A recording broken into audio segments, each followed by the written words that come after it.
buni mazasini faqat yeb ko'rgan biladi. Haqiqiy qo'rma lag'mon retsepti bilan keldim. Lahm go'shtimizni olib, ingichka yupqaroq qilib, pare-pare qilib to'g'rab turgan qozonga yog'imizni solamiz va pare qilib to'g'ralgan go'shtlarimizni qovurishni boshlaymiz. Seldir shoxlaridan to'g'rab olamiz va yoniga albatta bularni qovurilib turgan go'shtimiz ustidan solib, yaxshilab aralashtirib, ustiga ozgina suv solib, dimlashga olib qo'yamiz. Go'shtimiz dimlanib pishguncha piyozimizni to'g'raymiz.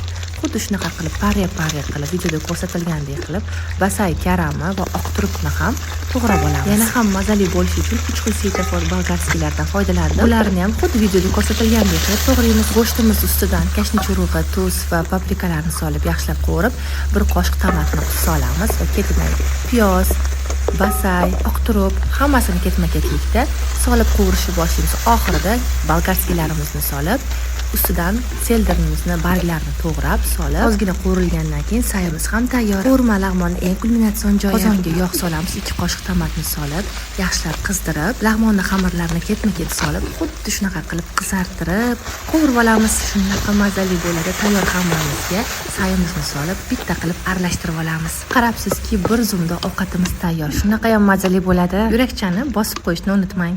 Flavisni noktamligini ichib ko'rganmiz. Shunaqa ham menga yoqdi. Xuddi yoshligimizdagi ta'm.